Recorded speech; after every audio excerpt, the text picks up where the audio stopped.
Betul. Jadi kalau kita berbicara mau tidak terlalu terdampak, sebenarnya hilangkanlah sesuatu yang di luar eh, bisa disebut sebagai ekosistem ya. Di luar ekosistem Indonesia.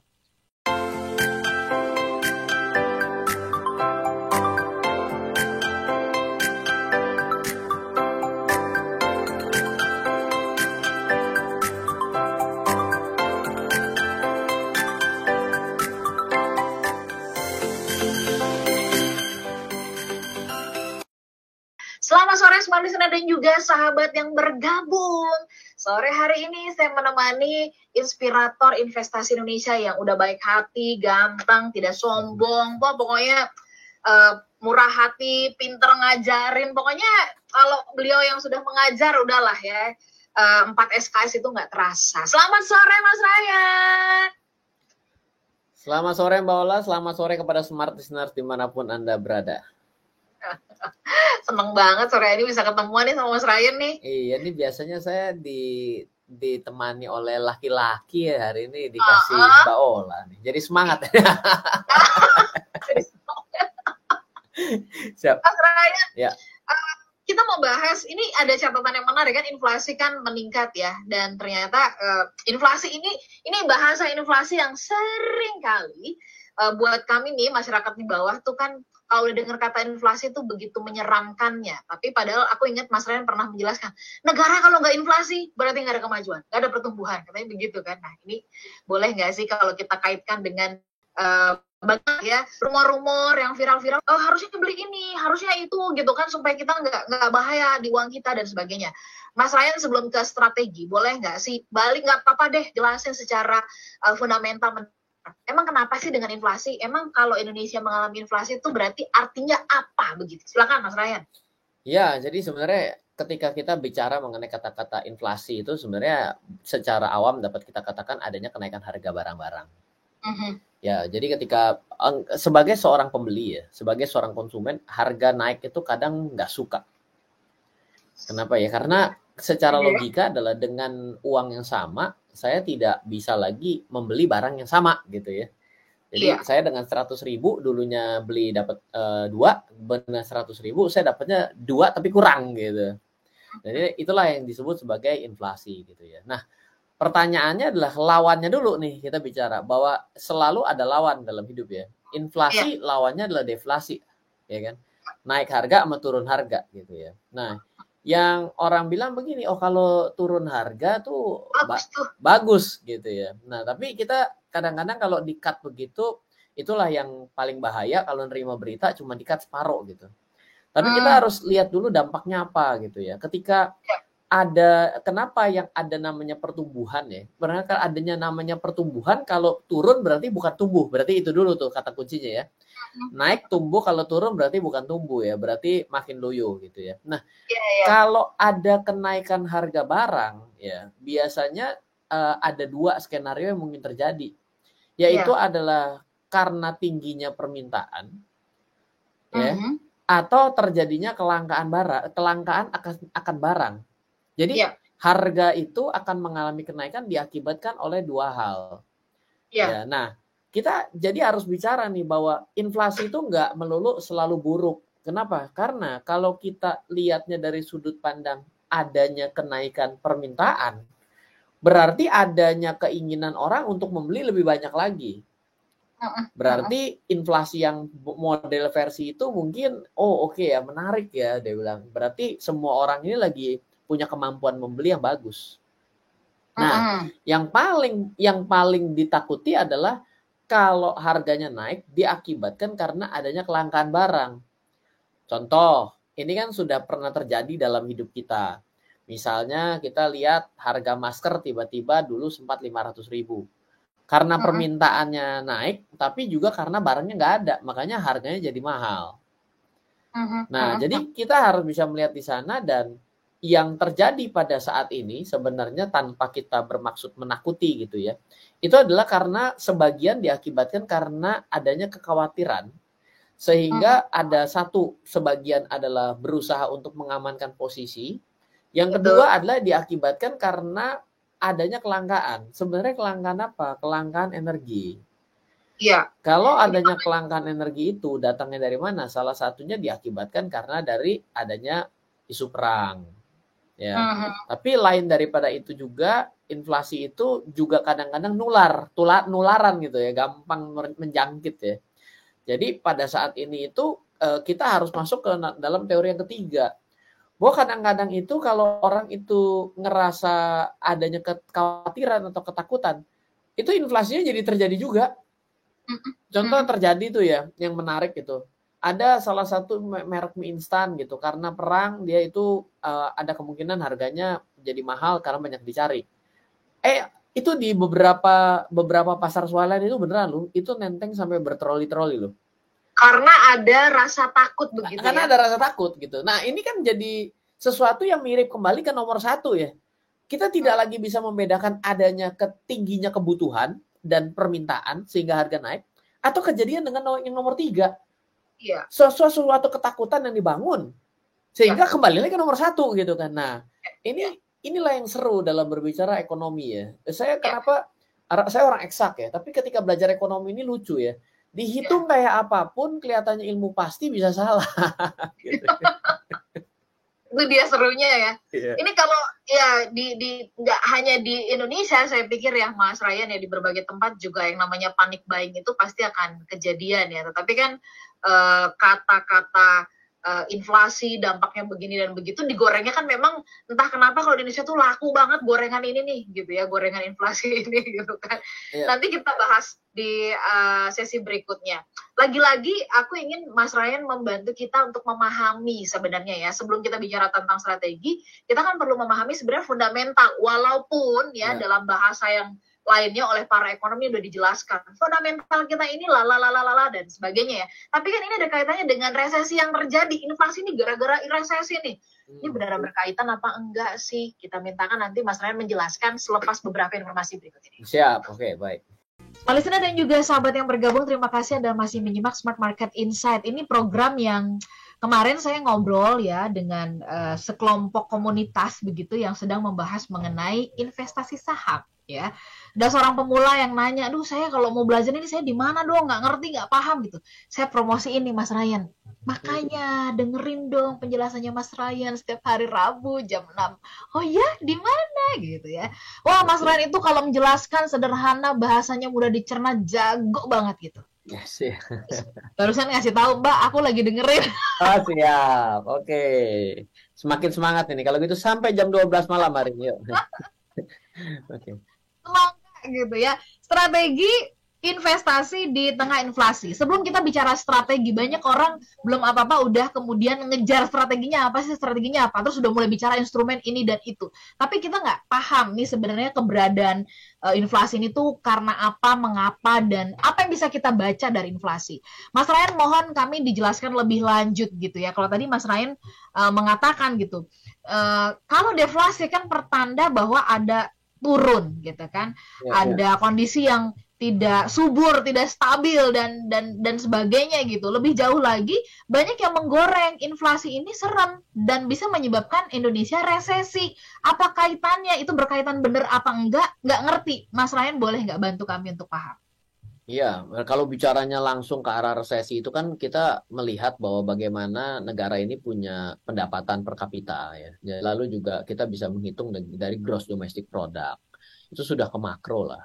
Tapi kenapa bisa seperti itu? Ya karena diakibatkan karena adanya belanja pemerintah, adanya investasi, konsumsi masyarakat, lalu adanya ekspor dan impor, itulah yang menyebabkan kita bisa menghitung terjadinya pertumbuhan ekonomi nasional atau tidak.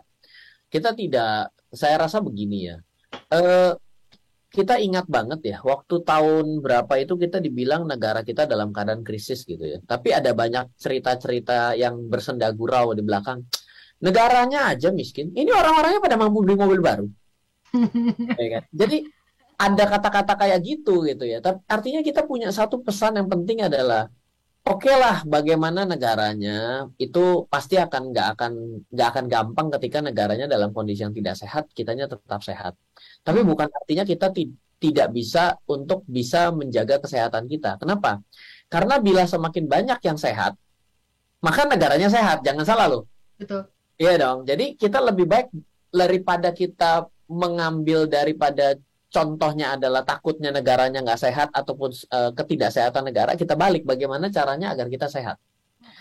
Kenapa? Karena di dalam negara, dalam masyarakat yang banyak yang masyarakat yang mapan dan makmur lah, negaranya akan menjadi bertambah maju. Jadi kita akan kembali lagi ke konsep-konsep kayak kita ini belajar di SMP atau di SMA lah kayak gitu ya. Nah, dalam kita berbicara mengenai kenaikan harga, pertama kita tidak perlu khawatir dengan yang namanya kenaikan harga. Yang paling dikhawatirkan adalah kalau kejadian kenaikan harga yang sangat signifikan. Sebenarnya di Indonesia itu adalah negara yang tidak terlalu worry yang namanya inflasi. Kenapa? Karena kita dalam kondisi normalnya memang sudah inflasi. Oke. Ini kondisi normal kita inflasi itu artinya Indonesia berarti memang positif gitu, Mas Ryan? Iya, betul. Jadi memang pertama, jangan kita goreng dulu inflasi yang tinggi. Kita bilang gini dulu, negaranya inflasi, emang udah gitu. Jadi ibaratnya kayak orang yang biasa tinggal di gunung, itu lari di atas gunung, nggak kehilangan oksigen. Kenapa? Karena udah biasa lari di atas gunung dengan tekanan udara dan juga jumlah udara yang lebih sedikit dibanding orang dataran rendah. Gitu, ini udah biasa. Buat kita tuh, kita udah biasa. Kenaikan harga tuh kita udah biasa. Gitu. Gerbang tol pindah daripada satu tempat dipindah ke tempat lain udah naik tuh harga tuh. Ya kan? Itu adalah suatu hal yang biasa. Pertama kita harus bicara itu dulu. Jadi kita itu adalah masyarakat sebenarnya yang nggak terlalu kaget kalau kenaikan harga. Tapi kenaikan harga yang begitu tinggi itu akan bermasalah. Terutama masalah yang akan dirasakan sebenarnya adalah untuk masyarakat menengah ke bawah. Karena apa? Karena kalau yang di tengah-tengah ini dia bisa turun kelas. Tapi kalau udah yang paling bawah, mau turun kemana? Kerak bumi kan nggak mungkin gitu. Makanya ada namanya jaring pengaman sosial. Inilah peran serta pemerintah yang harus menjadi sangat kuat dan solid. Kalau tidak, ini yang jadi masalah gitu. Makanya pemerintah kita sangat care terhadap hal ini gitu ya. Jadi ini kita geser dulu nih. Nah, sekarang kondisinya kita akui inflasi, tapi diakibatkan datangnya dari luar negeri nih. Jadi mulai ada dampak menular lah gitu ya, dengan adanya inflasi di Amerika, adanya ketakutan mengenai perang, harga komoditi naik. Apa tipsnya kalau kita ini mau agak sedikit tidak terdampak? Ya, jangan melakukan transaksi dengan mata uang lain. Ya, jangan pergi ke luar negeri dulu. Oke. Ya kan? Kan susah juga dibilang inflasi, tiket Singapura habis. Betul. Emang cari mati loh, gue bilang gitu loh. Iya. Nggak cocok gitu, jargon obrolannya nggak cocok sama kelakuan. Saya kita pinggirin nih model-model begitu. Itu yang baru Singapura yang ketahuan, yang ke negara-negara lain ya nggak tahu yang lain gitu. Ya makanya yang jalan-jalan ke luar negeri gitu. Betul. Jadi kalau kita berbicara mau tidak terlalu terdampak, sebenarnya hilangkanlah sesuatu yang di luar bisa disebut sebagai ekosistem ya, di luar ekosistem Indonesia. Mulai dari apa? Mulai dengan ya ini jadi seperti tahun 98 ya. Nah, jadi ada lagu dari namanya saya ingat banget Cindy Senora tuh yang rambutnya kayak air mancur tuh kan. Karena itu adik kelas saya gitu kan. Aku cinta rupiah ya kan, biar dolar di mana-mana gitu. Itu favoritnya Mas Ryan banget. Mbak Ola pasti tahu. Nah, tapi bukan hanya bicara cinta rupiahnya, tapi adalah bagaimana cara menggunakan barang-barangnya juga harus gitu ya. Sehingga dampaknya menjadi lebih kecil. Kita ini pasti akan ada turbulensi. Tapi mau gabruk, apa mau soft landing, itu kita bisa atur. Gitu. Jadi kita ini pokoknya pasti akan ngerem nih. Tapi ngeremnya bagaimana nih biar remnya ini gak membuat kita gabruk ke depan. Karena tekanan terlalu tinggi kan berarti kejedot ke pintu depan segala macam gitu kan. Nah, itu kita gimana cara aturnya? Jadi cara pengaturannya adalah yang pertama sadar dulu yang namanya inflasi itu ya memang kita ini negara inflasi. Kenapa inflasi? Karena negaranya bertumbuh. Karena kita berada di emerging market, adalah negara berkembang. Itu udah pasti. Jumlah penduduk yang banyak dengan dengan demografi jumlah usia produktif yang besar, inflasi pasti. Kalau mau cari yang deflasi gampang, carilah orang-orang yang aging. Usia 70 tahun ke atas lebih banyak daripada yang bekerja. Ya, atau semuanya bayi. Nah, itu nggak ada ini, nggak ada. Dari mana yang semuanya bayi? Nah, ceritanya mungkin masuk ke dalam ya, ceritanya yang supaya bisa menganalogikannya tuh langsung jelas gitu ya Mas Ryan ya. Iya, itu yang film My Baby Boss yang kecil-kecil semua ya pemerintah kan. Ya apapun lah, tapi kita harus sadar, kita tuh akui bahwa itu adalah hal yang biasa. Nah, kita tahu bahwa efek dari luar itu akan yang lebih tinggi sekarang. Nah, berarti bagaimana caranya kita tidak terpapar radiasi efek dari luar, inflasi yang datangnya dari Amerika dan lain sebagainya gitu ya. Itu adalah kita harus bisa lebih banyak menggunakan ekosistem dalam negeri. Gitu. Carilah handphone-handphone yang diproduksi di Indonesia, mobil-mobil yang juga diproduksi di Indonesia, sehingga spare part dalam negeri, ya kan? Kalau pergi itu jangan jauh-jauh, Labuan Bajo, Bali, ya kan, Papua, ya kan, Sorong, ya kan, nah itu Medan, nah itu pergilah gitu, agar lokal, jangan pergi beli tiket mancanegara, nah, itu pasti kan akhirnya jadi masalah juga, gitu. Nah, yang menarik berbicara mengenai strategi investasinya, ini dia menarik nih strategi investasinya. Strategi investasinya dalam keadaan seperti ini harus justru multinasional dan go internasional. Maksudnya multinasional dan go internasional, apakah kemudian membeli produk atau instrumen dari luar? Nanti kita bahas di sesi berikutnya ya, Mas Ryan. Ya, sebentar. Kita coba serap dulu apa yang tadi dijelaskan oleh Mas Ryan. Seruput kopinya, seruput tehnya kalau ada pisang goreng dekat Anda sambil makan pisang goreng gitu. Supaya nangkap nih tadi apa yang dijelaskan oleh Mas Ryan. Kami jeda sesaat, smart listener. Tetap bersama dengan kami. Betul banget nih, Mbak Ola, salam kenal Mas Ryan dan Mbak Ola gitu ya. Di antara teman-teman kami walaupun nggak paham-paham banget inflasi, kita suka ngebahas ini seolah-olah kayaknya memang serem dari sisi keuangan di negara kita begitu ya. Jadi kita agak-agak bingung juga dan agak ada sedikit kepanikan akan diapakan nih uang gitu ya, atau tabungan kita sebaiknya harus bagaimana tabungan, apakah lebih baik menabung atau berinvestasi. Mbak Eva di Bandung, Mas Ryan mungkin ingin memberikan komentar, silakan. Iya, jadi straight to the point bahwa akan terbagi menjadi dua pihak selalu. Ketika kita berbicara mengenai inflasi gitu ya, maka sebenarnya dengan inflasi yang di luar biasa-biasa saja, maka pasti akan ada sebuah gejolak. Karena efeknya ketika inflasi tidak lagi bisa biasa-biasa saja, maka biasanya strategi yang dilakukan untuk ini adalah dengan cara menaikkan suku bunga. Ketika suku bunga dinaikkan, maka yang terjadi dampaknya adalah bunga pinjaman juga ikut naik. Ketika bunga pinjaman naik, maka mungkin ada ketidakmampuan membayar atas pinjaman. Maka bisnis-bisnis mungkin ada yang gulung tikar. Nah, ini biasanya akan berdampak nih kepada sektor pasar modal. Lalu juga ada bisnis sehari-hari. Lalu juga dampak selanjutnya juga mungkin kepada perbankan. Karena apa? Karena sebagian tidak bisa bayar gitu kan. Akhirnya itu jadi masalah. Lalu ketika suku bunga dinaikkan, maka secara tidak langsung karena yang bebas resiko mendapatkan kenaikan, orang-orang yang investasi pada aset-aset berisiko narik posisinya, dia pergi ke deposito. Jadi akan ada gejolak dengan double impact gitu. Double impact jangka pendek adalah orang narik investasinya karena kepingin pindah ke yang risk free, tapi yang dampak kedua adalah beneran karena ada sisi fundamental yang buruk sehingga sahamnya mengalami penurunan, terjadi kegagalan bayar, ya akhirnya jadi double impact di sana.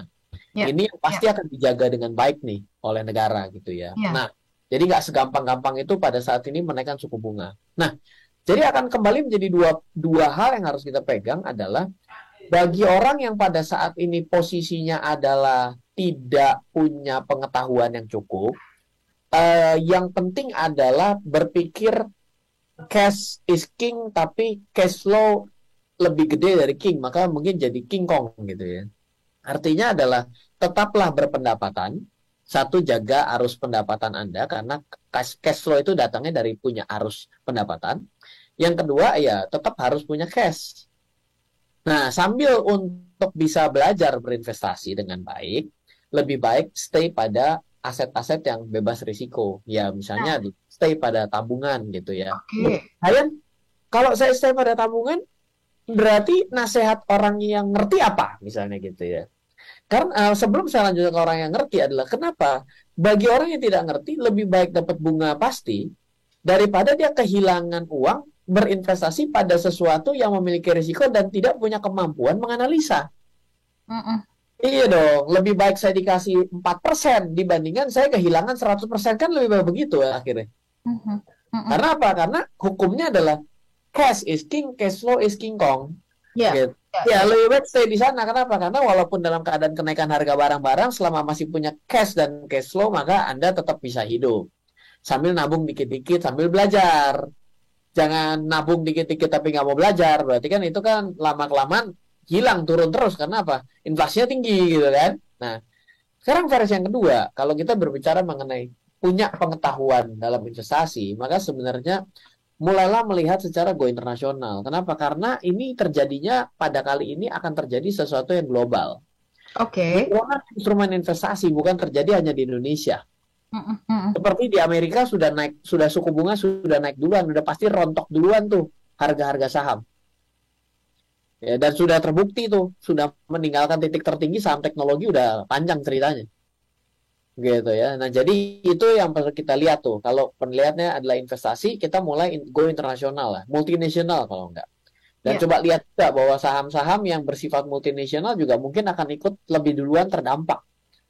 Karena apa? Karena dia tidak terpengaruh, dia bukan hanya terpengaruh bisnis lokal tapi terpengaruh bisnis global. Gitu. Makanya tadi saya bilang adalah, ya kalau dalam keadaan seperti ini tengoklah internasional mindset dan juga multinational company. Karena apa? Karena mereka ini akan terdampak duluan. Iya. Andai kita lewat dari resesinya, dia bisa jadi kena ikutan duluan karena terjadi dampak dari global ya. Iya. Perusahaan lokal ya, warteg gitu kan, pasti nggak terdampak kenaikan suku bunga Amerika ya. Namanya warteg kan daerahnya daerah pinggir aja yang sudah di satu titik ya sudah di situ kan gitu. Dia nggak terpengaruh banyak. Iya. Gitu. Baik, Mas Ryan, ada dua yang kita mau tajamkan dulu. Tadi Mas Ryan katakan bahwa coba fokus kalau memang baru gitu ya, fokus kepada aset yang bebas risiko, yaitu tabungan. Saya ingat Mas Ryan pernah mengatakan gitu, nggak ada loh dalam kehidupan kita nih yang nggak berisiko gitu. Kita sekolah aja tuh ada risikonya gitu. Tapi tadi Mas Ryan mengatakan, kenapa bisa disebut tabungan tidak berisiko? Bukankah juga nilainya gitu ya, dia terus bisa berkurang, dikurangi itu biaya admin ya, biaya admin terus gitu ya, yang bunganya mungkin juga nggak ngejar gitu loh. Nah itu penjelasannya gimana tuh Mas Ryan? Kalau istilah satu risk free gitu ya, yang biasa digunakan oleh dalam instrumen investasi itu adalah yang peluang kejadian untuk resikonya terjadi sangat kecil. Misalnya adalah selama Anda mendepositokan uang di bank sampai dengan 2 miliar dan dijamin lembaga penjamin simpanan, Anda nggak terima bonus yang aneh-aneh, Anda tidak pernah tersangkut merugikan bank dalam arti kata ada kartu kredit yang kagak dibayar gitu ya, itu namanya collectibility-nya bermasalah, maka itu selama Anda tabung, depositokan, just in case banknya pun nggak ada, 2 miliarnya dikembalikan. Iya. Makanya hampir dapat dikatakan itu sebenarnya betul tidak ada yang benar-benar zero risk tapi risk free ya. Namanya makanya bukan disebut sebagai risknya nol tapi adalah risk free. Nah, biasanya itu adalah ya LPS yang seperti itu, lalu juga obligasi retail negara ataupun FR gitu ya. Itu kan juga obligasi negara. Itu boleh dibilang yang risk free lah. Seperti itu. Tapi kalau bilang, oh tapi kan ada kok yang suku bunga tabungan itu kan saking kecilnya sampai kena yang namanya biaya lah. Iya itu karena tabungannya kelewat kecil. Itu resiko yang datang dari diri kita sebenarnya. Salah sendiri uangmu kesedikitan jadi begitu katanya. Waduh nyesek banget, salah sendiri uangmu kedikitan. Mas tadi Mas Ryan kan sudah sebut-sebut multinasional dan kemudian juga go internasional ya. Nah ini cara pandangnya tuh seperti apa sih kalau yang multinasional dan go internasional? Apakah kemudian kita beli kripto kah atau apa, sementara kripto sendiri lagi turun ini harganya gitu, ada yang sampai udah jualin jam gitu karena kripto lagi turun banget. Mas Ryan mohon pencerahannya Mas Ryan. Ya kalau jamnya branded boleh ditelepon ke sini saya mau lihat. Ya, anyway gini ya, semua instrumen akan terkena dampak kali ini. Kenapa logikanya begini? Amerika kan yang pertama kali benar-benar menepati janjinya menaikkan suku bunga. Ya. Selama ini kan suku bunga rendah datang dari Amerika. Amerika itu cetak duit sebanyak-banyaknya, dipinjemin kemana-mana, dikasih pinjaman dengan sangat lunak. sehingga orang berinvestasi kemana-mana. Kenapa? Karena uh, orang Amerika itu ketika menerima uang, dia akan pikir bagaimana caranya uang ini bekerja buat dia. Jadi yang dilakukan adalah dia investasi di pasar modal, ya harga sahamnya naik kemana-mana, harga emas naik sangat tinggi, lalu juga kripto naik sekencang-kencangnya, dia mendanai startup-startup yang ada di Indonesia juga, startup-startup tech yang lainnya juga didanai. Itu datangnya dari mana? Itu datang dari uang dengan bunga murah yang datang dari Amerika salah satunya. Nah sekarang Amerika naikin suku bunga, berarti kan orang-orang ini bilang, waduh saya ternyata belum menghasilkan tapi kok sudah harus bayar bunga ya. Saya nggak punya uang buat bayar bunganya. Makanya dia tarik nih uang-uangnya semua. Aset kripto saya tarik. Saham Indonesia saya tarik. Pokoknya startup-startup yang masih belum menghasilkan, ya udah saya berhenti mendanai. Makanya banyak startup yang gelimpangan kan belakangan kan. Lalu habis itu emas mengalami kontraksi, langsung mengalami penurunan kemarin. Itu karena ada uang di dalam yang diinvestasikan tapi quote unquote uang panas. Makanya sekarang ditarik gitu. Nah, jadi kenapa efek pada saat ini aset lagi pada mengalami penurunan ya? Salah satunya adalah karena uangnya ditarik dengan waktu singkat. Kalau uang ditarik dengan waktu singkat, berarti kan seller tuh boleh dibilang mengalah ya gitu ya. Mengalah dengan harga berapapun juga, berarti akan turun dengan cepat. Gitu. Tapi kalau kita agak sedikit jeli ya, kenapa benar bahwa inflasi dan juga kenaikan suku bunga itu pada akhirnya akan melawan harga emas? Emas pelan-pelan naik loh. Pada hari ini pun emas, sebentar ya, saya lupa ya, hari ini harga emas itu sudah di 1764, sempat turun 1720, hampir ke 1700 ya. Tapi pelan-pelan naik loh. Jadi kemarin bahkan sempat terendah itu di 1600 berapa nih? 1687 gitu. Jadi memang benar bahwa pada akhirnya safe haven akan kembali mengalami peningkatan akibat inflasi, karena uang kertas yang tidak memiliki nilai, kehilangan nilainya akan dikonter dengan harga emas yang mengalami kenaikan harga. Iya. Oke. Baik, Mas Ryan, ada pertanyaan yang menarik dari Joe gitu ya. Mas Ryan, saya pernah dengar siarannya Mas Ryan, katanya gitu. Salah satu instrumen yang tahan terhadap inflasi itu adalah emas. Nah, dalam kondisi yang seperti situasi seperti ini, tepat nggak nih Mas? Kalau misalnya ketimbang saya berinvestasi saham, saya beliin aja emas batangan gitu, Mas Ryan. Boleh dijawab pertanyaan dari Mas Joe ini selepas jeda ya. Kita jeda dulu, menyoal emas batangan yang dinilai lebih tahan dibandingkan instrumen yang lain. Betul apa betul? Nanti kita tanyakan kepada Mas Ryan. Tetap bersama dengan kami dalam Smart Market Insight. Sungguh-sungguh mendalami dan ingin belajar tentang berinvestasi.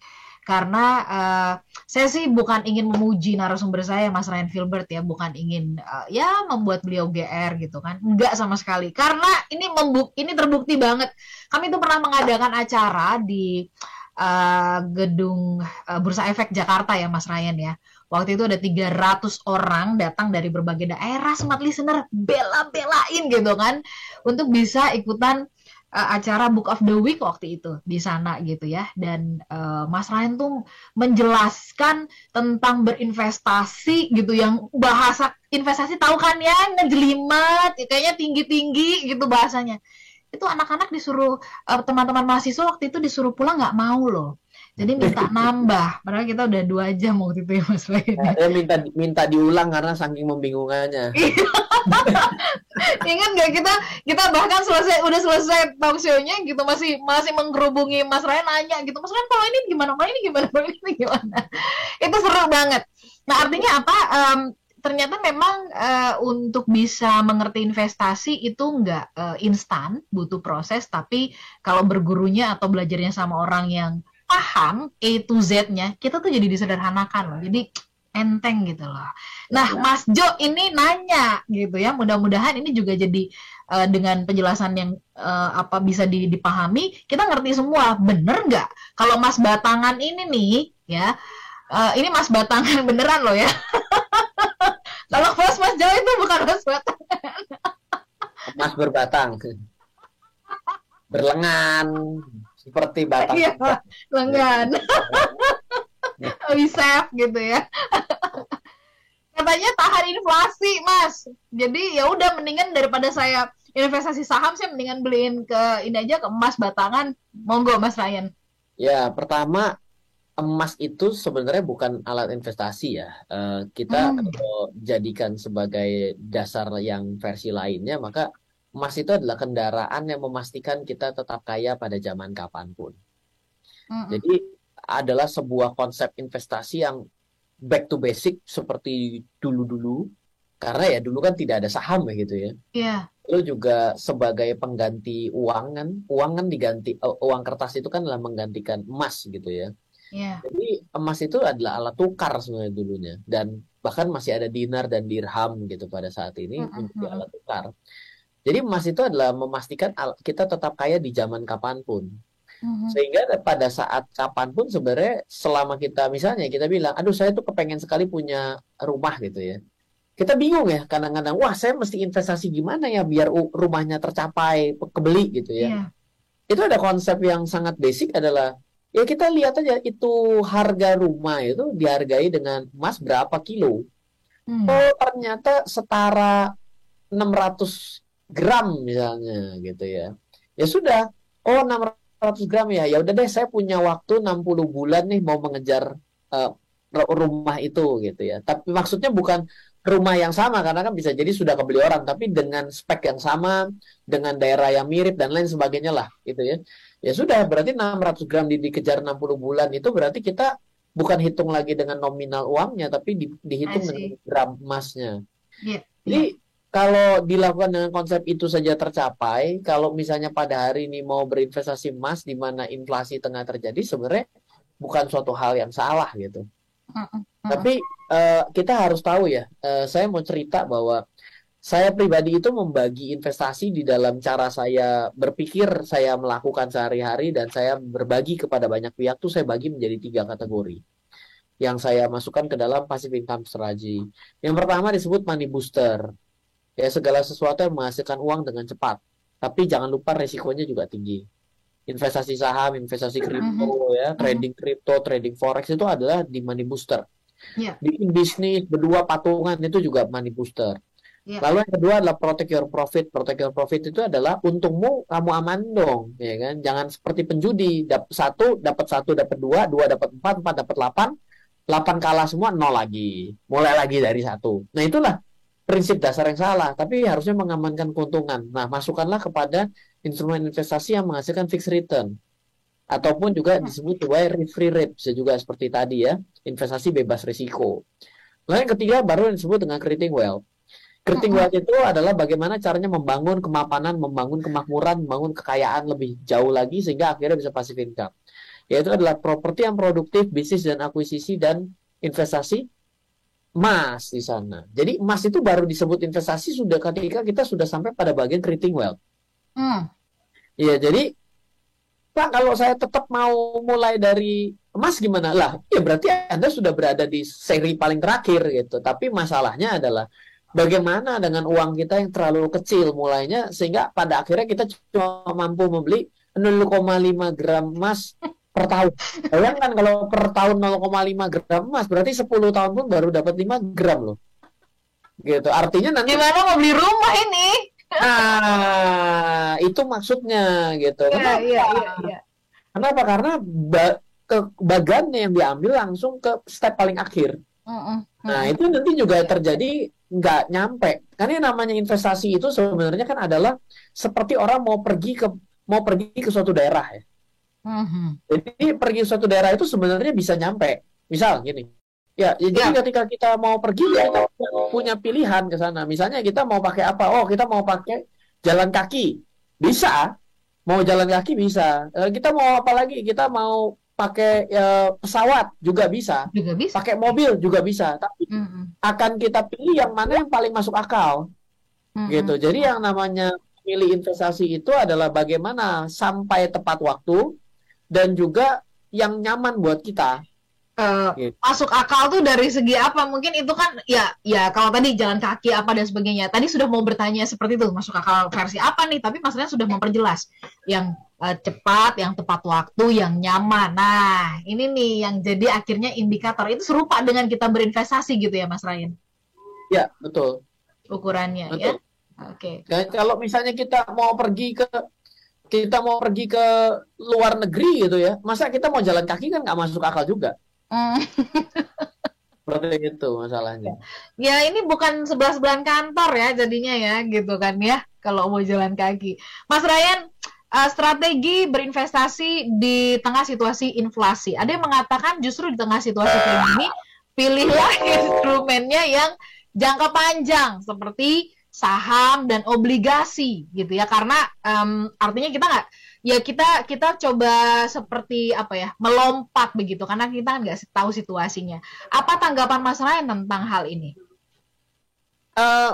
Ini dia ya, yang repot ketika kita bicara, pilihlah yang jangka panjang. Sebenarnya pertanyaannya adalah, emang investasinya memang tujuannya jangka panjang atau tidak? Balik lagi ke tujuan. Betul. Jadi nggak ada yang tepat kalau tujuannya salah gitu. Misalnya gini, kita bilang ya, kita bilang. Betul. Kalau saya pergi dari rumah saya ke depan, saya mau jalan kaki bisa, naik mobil bisa. Tapi kalau dari rumah saya ke depan saya naik mobil naik helikopter gitu ya, bisa. Tapi akhirnya jadi boros. Iya. Nah, jadi ketika mau bilang saham boleh betul, tapi apakah tujuannya 5-10 tahun? Kalau obligasi biasanya sih kelasnya 3-5 tahun. Loh, Pak, tapi kalau saya obligasi itu obligasi negara dong, yang 10, 15, 20, 25 tahun. Berarti investasi jangka panjang loh. Itu negara yang memberikan surat utang bukan artinya cocok dengan kita punya tujuan investasi. Iya. Gitu. Kita tidak, kalau kita itu investasi itu ada dua yang targetnya. Satu berdasarkan waktu, dua berdasarkan nominal. Nah, ini mau yang mana yang dilihat, berdasarkan waktu atau berdasarkan nominal? Iya. Kalau berdasarkan waktu berarti kita lihat dulu, 10 tahun, berarti bisa saham, oke. Pak, saya deposito 10 tahun, wah kayaknya mungkin bisa bahaya, nggak nyampe-nyampe. Ya, saya mau untuk 3 tahun, saya cocok nggak investasinya kripto? Kayaknya kok resiko ya. Kripto itu kan siklusnya aja, dalam siklus selama ini ada, itu mungkin 4-5 tahun. Artinya dengan kita 3 tahun lebih spekulatif.